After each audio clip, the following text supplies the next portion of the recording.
गुरुदेव। गुरु दक्षिणा दिए बिना शिक्षा समाप्त नहीं होती है राजकुमारों। आज्ञा हो तो आपके चरणों में सोने चांदी के ढेर लगा दूं गुरुदेव। ब्राह्मण सोने चांदी के ढेर लेकर क्या करेगा गांधारी नंदन? गुरु दक्षिणा में हम अपने प्राण भी दे सकते हैं गुरुदेव। प्राण तो वो मांगे कुंती नंदन जिसके स्वयं प्राण ना हो। तो फिर आज्ञा दीजिए गुरुदेव।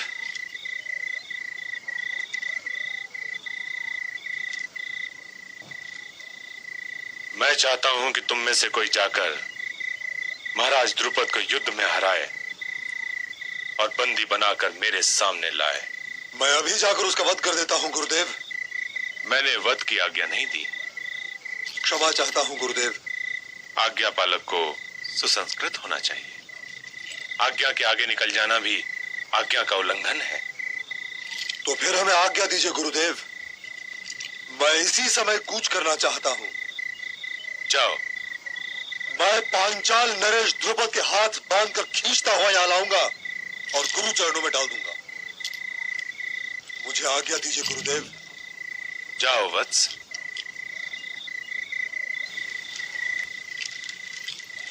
अर्जुन। हाँ? क्या समस्या है? कुछ नहीं गुरुदेव, कुछ नहीं। क्या गुरु से रूठ गए हो? क्या एक भक्त को भगवान से और शिष्य को गुरु से रूठने का अधिकार नहीं है गुरुदेव? इन्हीं दोनों को रूठने का अधिकार है वत्स।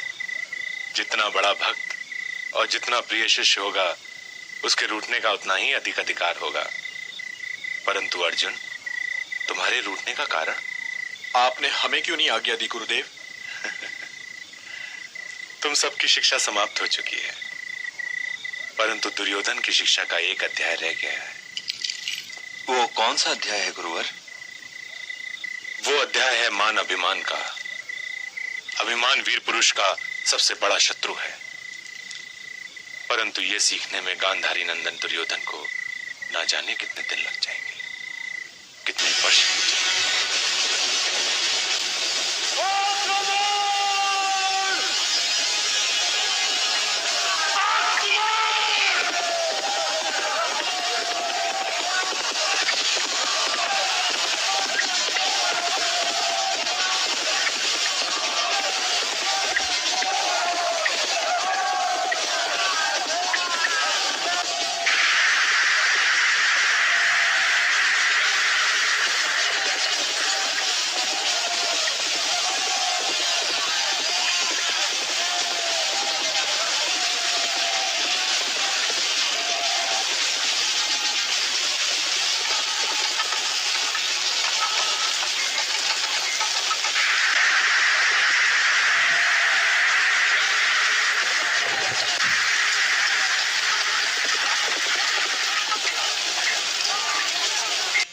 सुना था लोग पंचाल नरेश को खींचते हुए यहाँ लाकर गुरु चरणों में डालने वाले हैं।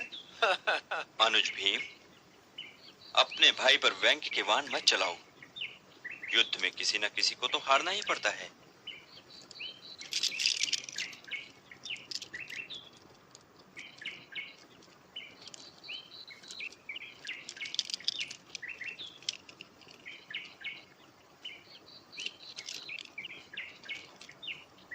मैं गुरु दक्षिणा देने में असफल रहा गुरुदेव, मुझे क्षमा करें।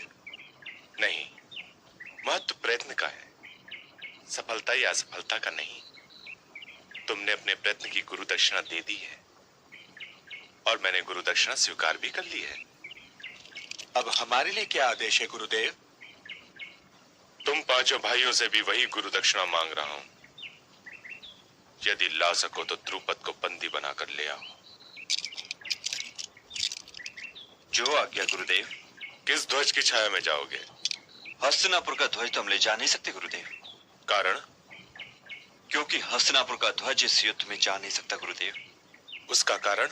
कारण यह है गुरुदेव कि आपने हस्तिनापुर से गुरु दक्षिणा नहीं मांगी है। इसीलिए इस युद्ध में हस्तिनापुर का ध्वज ले जाने का हम में से किसी को अधिकार ही नहीं है। परंतु मुझे अधिकार था और तुमने उस ध्वज का बड़ा मान रखा। भीमसेन, क्षमा चाहता हूं गुरुदेव, मुझे मन में बात रखना नहीं आता। तब तो अच्छा ही हुआ कि तुम ज्येष्ठ कौरव पुत्र नहीं हो। परंतु युधिष्ठिर ने ठीक ही कहा है दुर्योधन, कि हस्तिनापुर के ध्वज पर ना तुम्हारा अधिकार है और ना ही युधिष्ठिर का। और युधिष्ठिर ने यह भी ठीक कहा है कि मैंने हस्तिनापुर से गुरु दक्षिणा नहीं मांगी है, इसलिए हस्तिनापुर का ध्वज क्यों जाए। आपको तो इन्हीं लोगों की हर बात ठीक लगती है गुरुदेव, परंतु चाहे ये जिस ध्वज की छाया में जाए, जो युद्ध मैं न जीत पाया वो युद्ध ये भी कभी नहीं जीत सकते। दुर्योधन, तुम काल नहीं हो, तुम केवल एक राजकुमार हो, इसलिए भविष्य के बारे में कुछ नहीं जानते। और ना ही तुम आकाश हो कि तुम्हारी वाणी आकाशवाणी मानी जाए। युद्ध में कौन जीतेगा कौन हारेगा, इसका निर्णय रणभूमि में ही हो सकता है। विजयी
मैं आपको आचार्य द्रोण के नाम पर बंदी बनाता हूं।